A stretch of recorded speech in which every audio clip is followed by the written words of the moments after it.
and running. How are you, Dr. Selena? Hey, Amanda, life is good. How have you been? Well, a little stressed out when I can't log on to Facebook that quickly and easily, but we got here. We are live as far as I can tell, and welcome to Fabulous Fridays. Thank you. Thank you for having me. And yeah, sometimes that Facebook login, it's a moment, but It's a you moment. persevered and you triumphed, and I'm so proud of you. Thank you. Here we are. Thank you. I have recently moved locations. I'm still in Southern California, right outside of Los Angeles. I'll give you a chance to introduce yourself in a moment, but in moving, like, everything has changed around. I can't even find my earrings. I feel naked and vulnerable, but that's okay. And I lost some of the passwords that I have, like, usually taped to my monitor to get me on live. So that's what, if you are joining us, welcome. Thank you for the delay. If you're watching this as a recording, we're starting about 5 minutes late. Dr. Selena, introduce yourself. Where are you in the world and who are you? Ask myself this all the time. I could tell you where I am, but who I am, well, no. So I am currently seated in beautiful Munich, Germany. So about 9 hours ahead of you. It's Friday evening, it's 8 o'clock or something thereabouts at this time. And yeah, my name is Dr. Selena Chris. I am the curriculum director at Sex Coach U. I have a private practice over here in Munich, but mostly my clients are all over the world. Yay, Zoom. And who am I? Yeah, it's evolving. I think that's going to be my answer today, just constantly evolving. What a trip, right? I love that. So we are here because we are talking about World Sexual Health Day 2023. Every year, the World Association of Sexual Health puts out a new theme for the year, for the day. And this year's theme is consent. And so we thought it would be a fun conversation to have. And we are obviously going to open up the chat. If you have a question, feel free to put it in. If you have a comment, feel free to put it in the chat. I will do my best to stay on top of those. If you are watching this as a recording at a later date, feel free to add your comments and questions. We still check those. We get those notifications. You know how Facebook works. We will get back to you with all of those questions, as you send them. So welcome in, Dr. Selena. Thank you for joining me. So briefly, let's talk about the definition of consent for those folks who might just be a little unclear on it. Great. So do you want me to do that, or would you like to go for it? You are, right. You have the doctor ahead of your name, not me. And yet you are so knowledgeable about all of this. Really, either of us could answer this, but let's go ahead and dive in. So basically, consent is agreeing to something, right? It's about permission. It's about when two people want to share an activity, a meal, sex, watch a movie, whatever it is. They need to talk about what they're going to share, enjoy, do, and agree about that. And that's basically what we're talking about today. In terms of World Sexual Health, however, we are tending in the direction towards shared behaviors that involve our bodies and our personal space when we are together with a partner. Beautiful. It's perfect. I want to say good morning to Angel, who is joining us. So it's so good to see you again, Angel. I know, virtually. I'm going to send you a hug. Me too. Hugging Angel from Munich. So why do you think consent is the theme of this year's World Sexual Health Day? What has moved it to the forefront? I personally think it's the Me Too movement, which happened here in the United States, I believe in 2021, though it might have been earlier. It's kind of feeling like that hazy, nebulous time period of COVID. Kind of a lot of stuff happened, and a bunch of years are more or less mushed together. But the Me Too movement was it was a hashtag. It was an online virtual movement of people sharing their stories, i.e. Me Too, of specifically sexual harassment and sexual assault, where sharing their own stories was a way of healing and also of vindicating and bringing justice to a lot of people who had been chronic assaulters, these people who had a long history of assault with people. So I personally think that's why it is. Well, it's actually gone back a little further than that. If I had to pick a year, I'd say 2017 or 18. I don't know, but it came out of the Harvey Weinstein trials. Was it that long ago? And My. that was the beginning of it. And I would have to look in. But since you're talking to something of a sexological historian here, I'm willing to take a step back and say, you know what? This whole conversation has been developing for a much longer time than that. I remember when I was thinking about it earlier today. And I remember when I was in university in the 90s, I'm going to date myself now, but they had marches and things about taking back the night, which was protests against sexual assault. And they had, I don't remember what it was called, but there was a number that you could call to get someone, actually a couple of someones, to walk you home. If you needed to go from point A to point B across campus after dark, even from the library to your dorm or something like that. And I mean, this is on campus. It's generally considered supposed to be a safe place because, but you know, also our campus was integrated into the town. So, you know, you could call this number and get someone, two people would walk you home.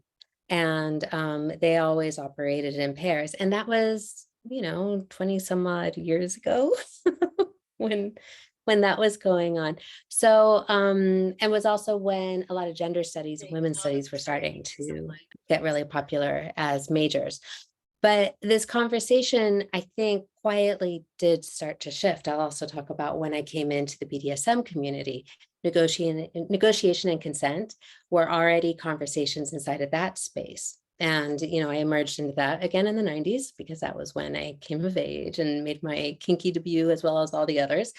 And those were in there.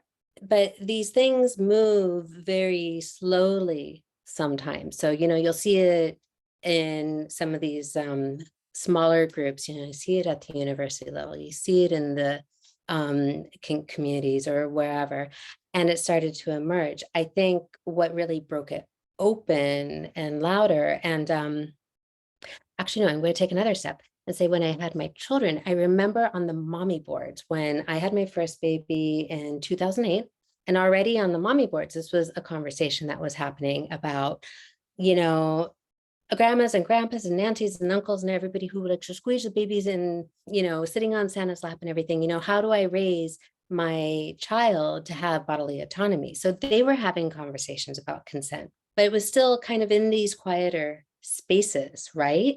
Absolutely. How do I make my child feel safe when we go to family reunions? Because they're freaking out because these people they've never met before, except that they have, they just don't remember because they're two. You know, it's overwhelming for a little guy. So, and I mean that in a gender neutral way, little one anyway.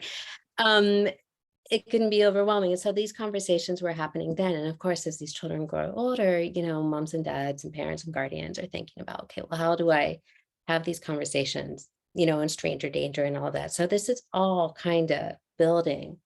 I think what really happened, like you said, with the Me Too movement was when people started coming forward. You know, it started with this trial of a serial sexual assaulter who has been, through the various things, I haven't followed it very closely. I believe there was a conviction, but I don't know. So Yep. quote me.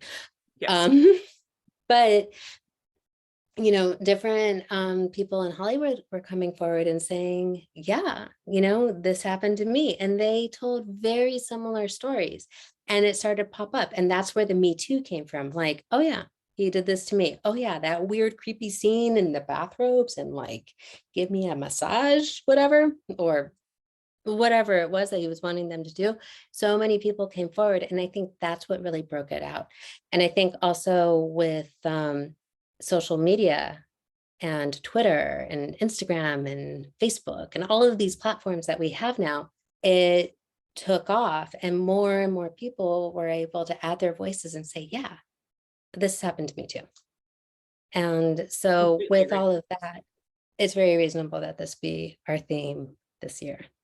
I'm Sorry, that was you brought up so many good points. Yeah, and I appreciate them. Thank you for sharing. I'm curious if you think, and this was not in our notes that we had kind of shared before meeting to talk about, but you bring up a really good point with BDSM and consent being so integral into RAC and safe, sane, consensual acronyms that we love, and we'll get to some acronyms later, but the concept of consent being so integral in the BDSM community, and oh, my laundry is done, that's great. In case my microphone picked up on that buzzer, the fact that BDSM has been becoming more mainstream, that just gentle concepts of spanking and like choking and just these sort of things that have become more popularized in mainstream pornography. Even though consent is not shown in pornography, BDSM practices are showing up more in mainstream pornography, which is bringing the BDSM community a bit more out into the mainstream world. And I think there are folks who are educating themselves, not enough, but there are plenty. And consent is such an integral part of BDSM. BDSM is becoming more legitimized and normalized and brought into the world. I'm wondering if that has also played a role in bringing consent a bit more to the forefront. Just something to think about. As far as the body autonomy of toddlers, I believe my oldest is a bit older than your oldest. They are now 18, and I remember being pregnant for the first time. So we're talking, 2004, 2005, 2003, somewhere around there, and learning about, no, don't touch my stomach. As a pregnant woman, don't touch my stomach. You don't get to touch my stomach. No strangers, like I'm allowed to, I'm allowed to tell these, let's be honest, for the most part, it was older women who wanted to just embrace my stomach and feeling empowered to say, please don't touch me. Please don't, I'm not giving you consent to touch my stomach. This is not a sexual way. This is simply body autonomy that was brand new to me for that, in that moment. Like, that was the first time I had learned about body autonomy. And that, again, was like early 2000s. So really cool. Thank you for bringing that up. Back to acronyms. Have you heard of FRIES? And I have heard of FRIES. Yeah, so I learned about FRIES again somewhere in the, I want to say like 2010, when YouTube was still sort of this baby thing on the internet. There was a video published, it was an animated short published in the UK, created in the UK, and it was all about consent, and they were using tea as sort of like as sex, as a metaphor for sex. And you don't like pour tea down someone's throat, and if they're passed out, you don't like put tea in their mouth, and you offer tea, and if they say yes, then that's something that you happily give them. You want to make them tea. I still think about that video. I showed it to my children like way early, and they kind of got it when I was like, imagine tea as ice cream, and they were like, okay, yeah, I get this. So that was my introduction to FRIES. That video was like, here is FRIES. So you have the definition of FRIES in front of you. Would you mind reading it? Sure. Just let me make sure I have that. So fries is FRIES, F for freely and willingly. So it isn't consent if there is pressure, manipulation, or influence of drugs or alcohol. R is for reversible. You can change your mind about sex at any time and remove consent, even if it's your long-term partner, even if you already agreed, even if you've done it before, or even if you're in the middle of things. You can say, you know what? I changed my mind. Informed is our I. You can only consent to something if you have the full story. For example, if someone says they'll use a condom and they don't, there isn't consent. That is a boundary violation. Absolutely. Enthusiastic is our E. Sex is about doing things that you want to do, not things you have to do. Enthusiastic can mean the difference between an okay or I guess versus absolutely or hell yeah, let's do this. And specific, woo, sex. Specific.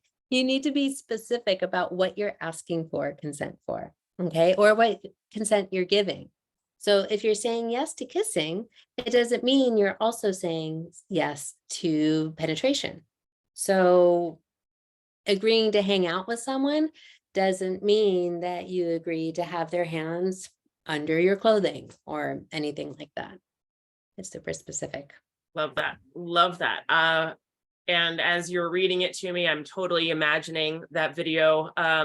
If you're interested, I'm not going to put it in the chat because that's just silly, but you can look up the YouTube video, just type in like consent and TEA, and it is such a cute little animated short. I just think it's just lovely. It's great for explaining it to somebody who really doesn't understand.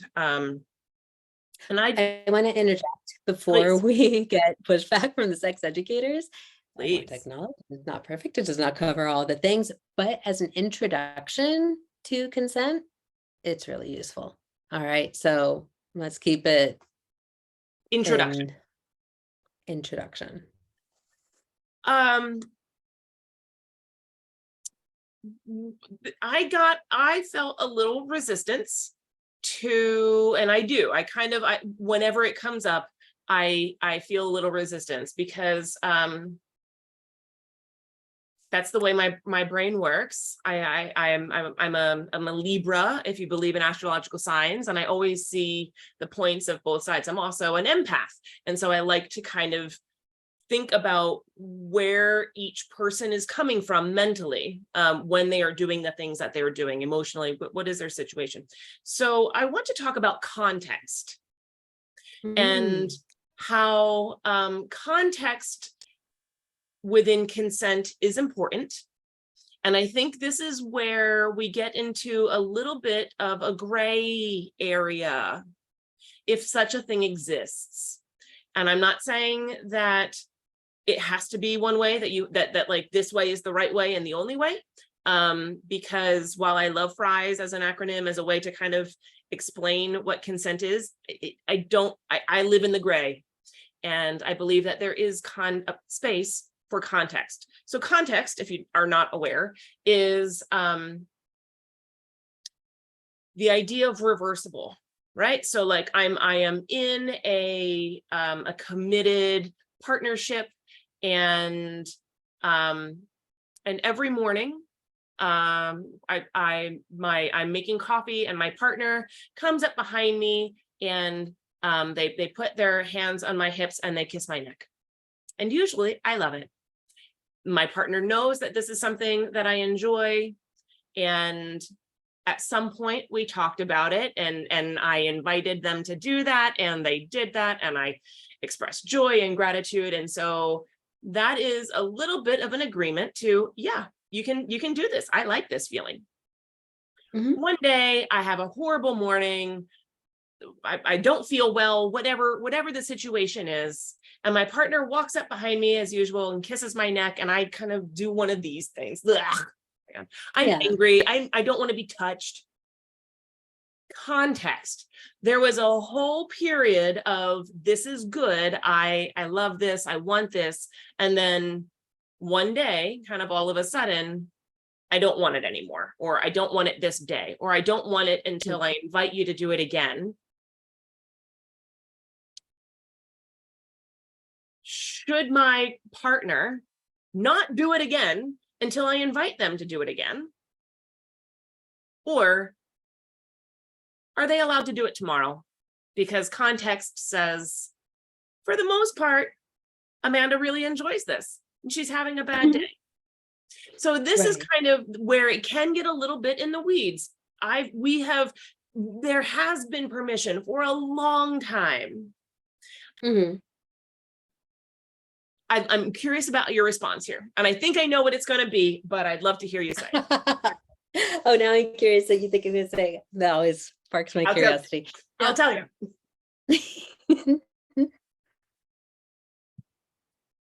I'll tell you. Well, no, you tell me, and then I'm going to tell you if it's what I think it is, and then. I'm feeling very pinky in the brain in this moment. I just need to say that. Are you pondering what I'm pondering? The same thing we do every night, Pinky. Same thing. My favorite response is, yes, but where are we going to find mouse-sized rain pants at this hour? Pinky in the Brain, Animaniacs. It's a cartoon from the 90s. Y'all got to check it out. Yeah, sorry. Context. Thank you. But yeah, I think this is where we get what's sometimes referred to as ongoing co-created consent. So, and this actually, so I'm just going to put in parallel my perspective on things because I agree with you about living in the gray, but I gotta own in this moment that whereas I find acronyms useful for teaching and introductory stuff, or like the videos really great for like kind of giving that general overview of things. The place where I usually land with consent, and this may be the influence of my coming into adulthood with the BDSM community, is this whole idea of co-created consent. I think of it very much like a dance that we do together with our partner. And we need to be able to understand and make room for each other's humanity, for the times when we don't get enough sleep, for the times when we're stressed, for the times when we are really super excited and it's vacation and come on, let's just do all the things because it's fun, or because I'm really stressed, let's do all the things because it's fun, or, whatever it is. So we need to be willing and able to meet our partner where they are every single day, and also to own our own selves where we are, and it's not only about consent, it's like everything else. I can think just an hour ago, I came back from a day out with my firstborn, and I'm going to admit it, I was like seriously hangry. I needed to eat an hour ago.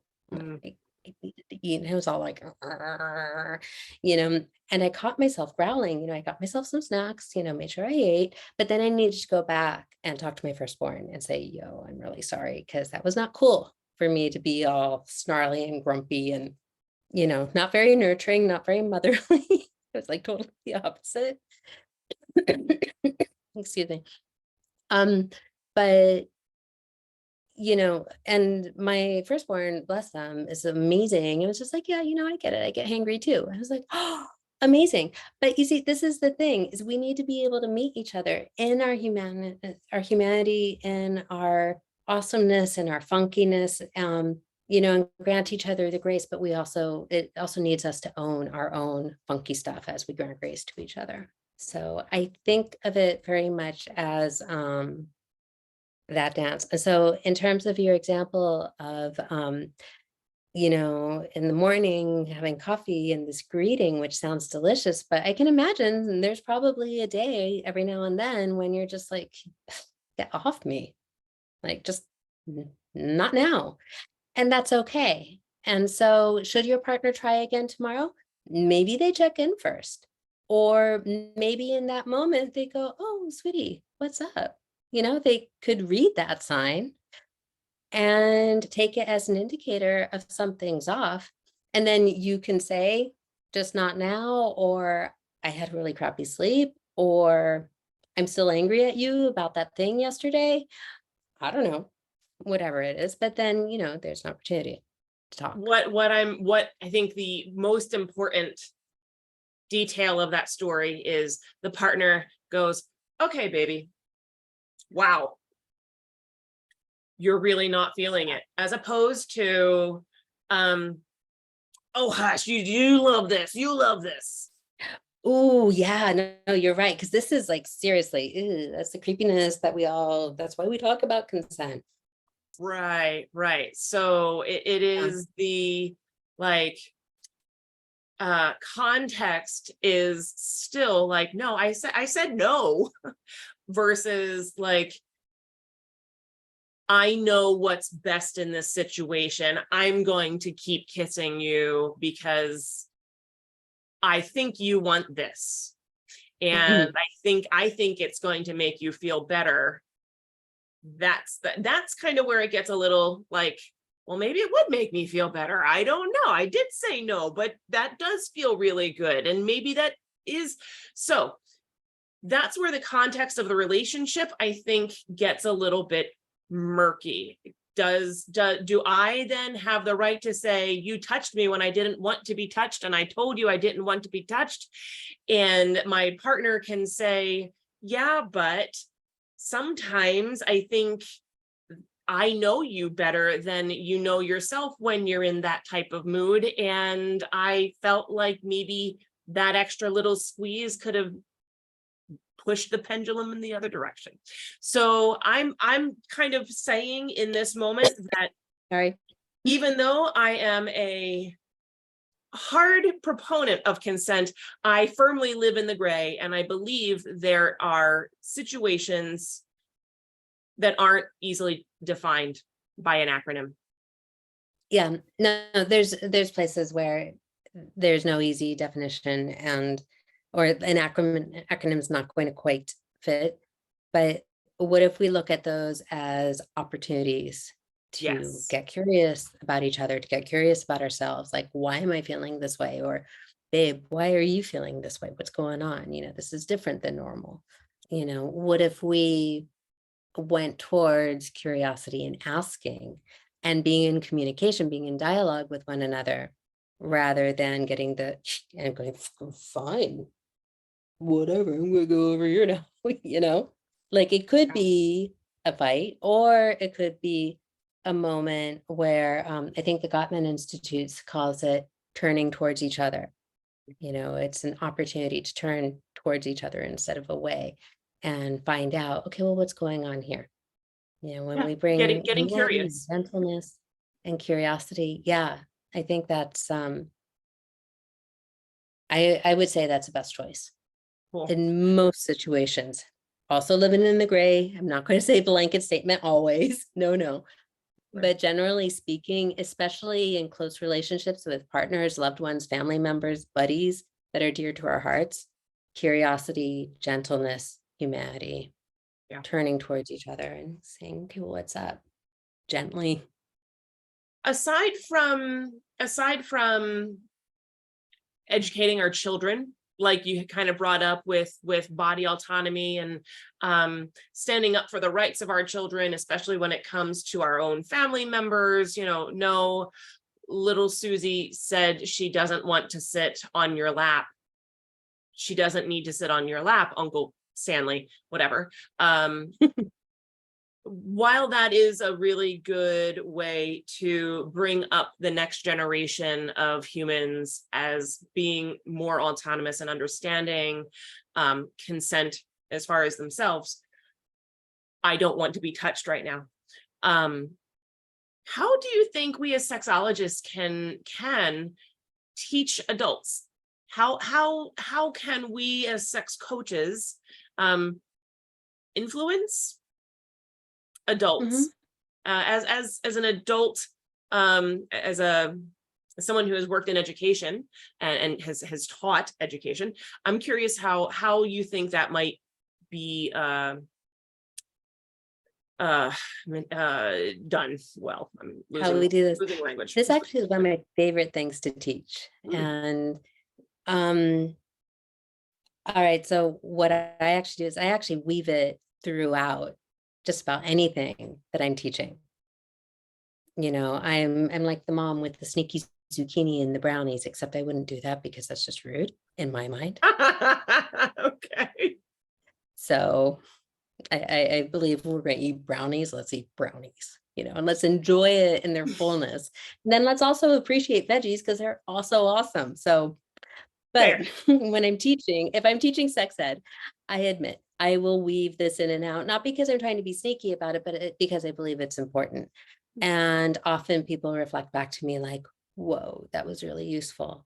Like I went home and had this conversation with my partner. And even though I was teaching, you know, basics of rope play, how to tie each other up safely or something like that, because I put in this piece about how to talk about your desires, how to name your desires, how to talk about them, how to say, okay, what are you interested in, how to negotiate and find that middle space where both partners are happy.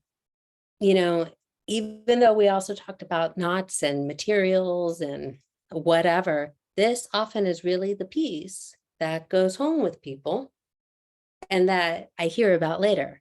They're like, wow, we had this conversation and it was so cool. And now we're doing this and this and this and the next thing. And yeah, we also really enjoyed this. And now we're going to sign up for this other workshop and learn how to make human chandeliers. I'm like, woo, this is awesome. But you can't do that without this piece. So, of course, I put it in, sex ed for parents, obviously, because this is a big part of the talk or the conversation, as I prefer to call it, because it's an ongoing dialogue that we have. So there are ways to do that because sometimes people will sign up for a class that's explicitly about consent, but not always. Actually, this weekend I'm teaching with one of the improv groups locally. They've asked me back several times to talk to them about nonverbal communication and boundaries inside of improv. And that's a place where a lot of this conversation happens, is to talk about, how do I identify what my own needs and limits are? And then how do I read the needs and limits of, my improv partner or the people that I'm hanging around with or the person I'm trying to date or, because it has applications all over the place. So I think to answer it, how do we teach this? Explicitly, implicitly, by example, by weaving it into our conversations, by, even when a friend says, oh, I had this happen, we can say, oh, wow, did you try doing this? Or have you asked this question? Or how do you feel about it? What actually would work for you in this situation? Because what I found so many times, people don't know where their own limits are, which makes it really difficult to give consent if you don't know your own desires, your own limits, your own what's okay and what's not okay. Bringing it back to WAS, the World Association of Sexual Health, they have created a bunch of social media posts for anyone to share. And one of the slides was like, state clearly, ask questions, and listen, which I think is such a big part of consent, is not just saying it, but actually hearing what is being said. And that is also visually taking in the visual nonverbal cues. So it's not just listen, but it's like listen and look and absorb what's being said. So I love that response. Thank you so much. Leading by example is another one. Then as coaches, asking for permission to do a breathing exercise is sort of just, I think, a really basic thing that as sex coaches, it's a really easy way to lead by example, to demonstrate consent. Like, hey, I like to start my sessions with a brief grounding exercise. It's kind of for me, but maybe it will help you too. Would you like to do it with me? Is that okay? It's just as easy as that. Like it's it's that simple. Asking for permission. Yeah, yeah, it's a wonderful way to model it. And I love that you brought that up. And I really love that you also explicitly named the listening. I mean, because it's one thing to know ourselves, but it's also that other step of learning how to listen to the verbal and the nonverbal cues that our partner is giving us. If you are being intimate and sexy with your partner and they are simply laying there like the dead fish, right? Like the no, just no response whatsoever, that is an indication of pause. Let Yeah. me get some information here, because I'm noticing that you're not responding at all, and I'm curious as to what's going on with you right now. Not Mhm. they're not saying anything, so I'm going to keep going and work harder to impress them and get them to make some Yeah. noise. Oh, a freeze response is a big red flag. I mean, unless you're playing like some sort of objectification, humiliation, dollification And situation, that's which maybe already you been are. worked out for beforehand. Exactly, then you've probably already had that conversation. But if that's not what you're doing and your partner's like channeling the mummy, then yeah, check that out. That is, but that is a listen with your eyes, visual cue. If your partner's not Mhm. moving, pause.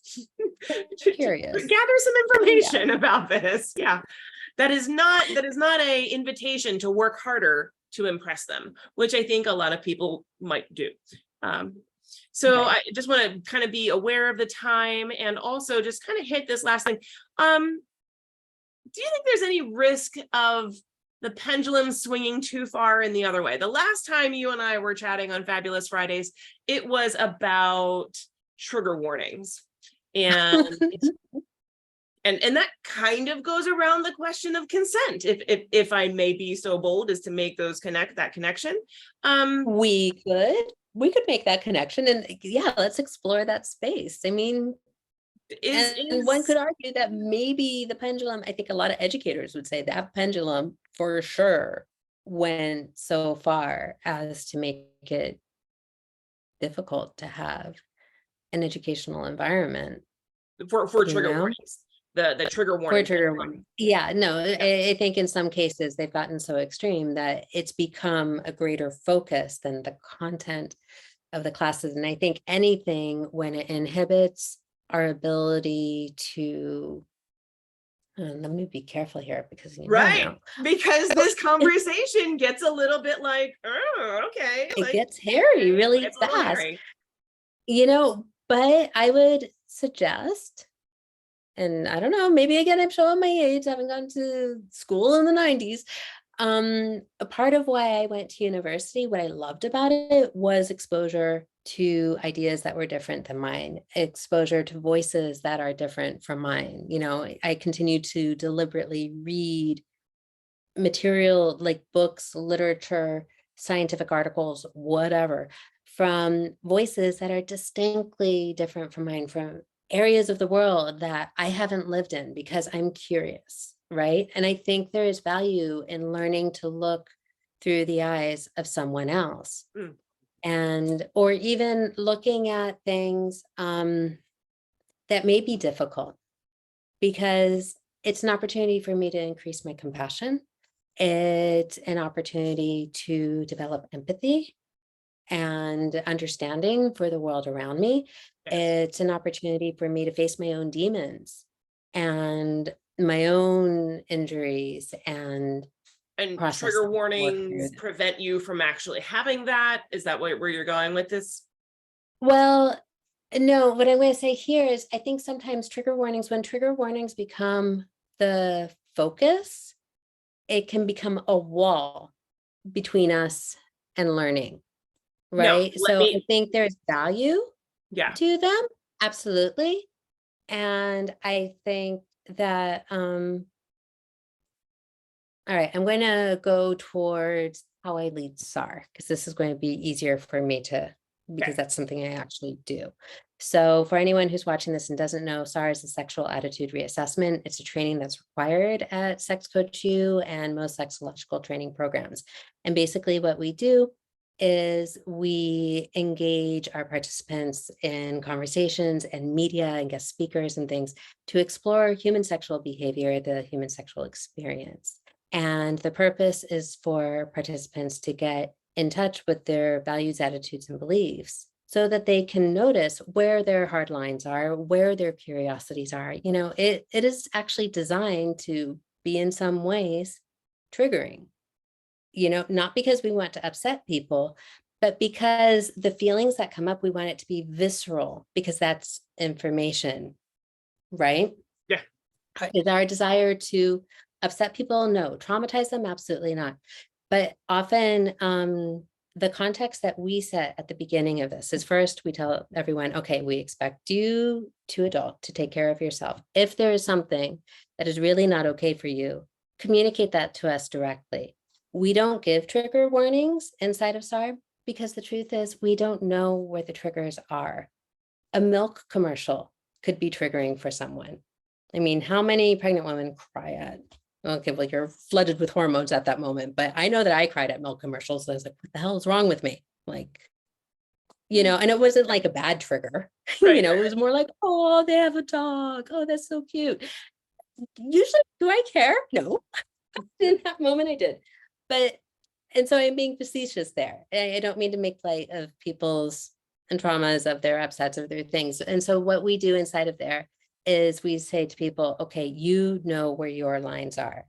We want you to take care of yourself.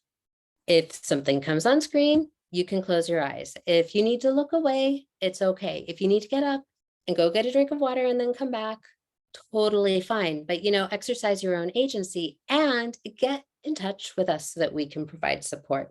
So that's how we handle things. We try to turn that responsibility and over to our participants, not because we're trying to be lazy about it, but because they need to be ready to work with the clients who come to them, probably without warning.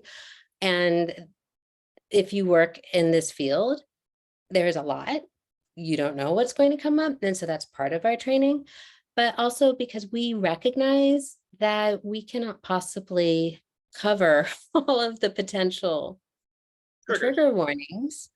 You know, Well, we do our best to show, sorry, I'm that's like okay. going, I kind of want to bring this back to consent. sorry. Right? So when it comes back to consent, the idea that we are responsible for it ourselves. What I'm trying to make the correlations here, the connections. Right. Let's bring We are it back, yes. responsible. Yeah, we're responsible for expressing consent or no consent. And with regard to trigger warnings being a bit, you know, you were talking about going to university to explore these things and to be exposed to the stuff. What I'm kind of hearing is you were giving consent. You were there to be triggered. When you go to a SAR, you're going to push those boundaries. There is consent beforehand, knowing that these are the things that you're going to be exposed to. You know that you're going to be exposed to potentially triggering things. That's okay. You're giving consent. So when it comes to, but kind of bringing it way back, my concern initially was that I have had some clients, male identifying clients, say, I am paralyzed because I am told by the prevailing attitude toward consent that I need to ask before I can take any step forward. And yet the culture is telling me that I need to be a man and be assertive and also be the one to make the first move. And I have been with women who have said, you know, you don't need to ask me to kiss me. And that client, I'm thinking of one in particular, said it's very confusing to be a man right now. Yeah. When I am told by society that I need to ask for consent, and then I'm told by women who are with me that no, it's a turnoff. It feels Mhm. uncomfortable to have to stop and give consent along. I am here. This is me giving you consent. I thought I was being Right. enthusiastic. Why do we need to talk about it? Right. Right. And I've heard this also from my clients. So this is a thing, This is the and thing so where it feels like the interesting to pendulum might have describe it. swung too far in the other direction. It is incapacitating because our culture hasn't created that space yet, and it is an uncomfortable period of adjustment, maybe, Mhm. but not one that I think is going to be forever. I think. Right. No, and I agree with you there. And I think it's necessary to sometimes hit those edges so that the message gets loud enough that we all hear it. I think it's detrimental when it inhibits our ability to engage with each other, with our education, with material, with whatever. I always want to move towards personal responsibility and agency, but probably because I tend to be very independent anyway. So I don't take instruction very, unless I want that person's instruction, right? So consent. Um, but I think ultimately only we know what's going on for us. So we need to equip ourselves with the tools that we need to experience the world safely. And when we encounter danger, to handle ourselves, and know where to find the resources that we need to be safe again, to recognize the early warning signs and go, ooh, well, maybe not that street. Let me backtrack and go this way now. You know, I think that's reasonable. I can't expect you to know what's in my mind at this moment, and maybe you and I were making out last week and, you next time we hang out, you're thinking, oh, okay, is it more of the same, but maybe it's still new. So we kind of feel each other out or something. But it would also be on me if I was thinking, okay, wait, yeah, that was really cool, but actually this isn't what I want to do. I need to communicate that so that you know, I mean, I And don't know, then I maybe not need the to most listen to goal. that communication and respect it. Yeah, yeah. And, hopefully we are both amazing enough humans that we can still be buddies and say, okay, we don't want to do that anymore, but let's do this instead. Yay, because you're a really awesome human and I would love to hang out with you. And, you know, let's find some. That's beautiful. Thank you so much for that answer. And I think that's probably a good place to wrap this up. It has been really wonderful chatting with you about consent today. I hope that the audience has enjoyed it as well, whether you're watching live or whether you're watching this as a recording. I hope you got something out of it, and I would love to hear your comments and questions. So please put your questions in the comments and we will Do get we have back to anything in you. the chat? Not to, just a little bit of love from Angel and a couple people watching, but no one's being quite that curious about questions today. So that's okay. We're here. Oh, wow. Be curious, people. Ask us questions. And know that we And love you. We think you're great humans. Go be awesome humans. give Well, consent, get consent, love it, teach consent, model consent. Thank you for joining me, Dr. Selena. It's been a real pleasure. it's always a joy to talk with you, Amanda. Thank you so much. Until next time, have a fabulous Friday. Bye.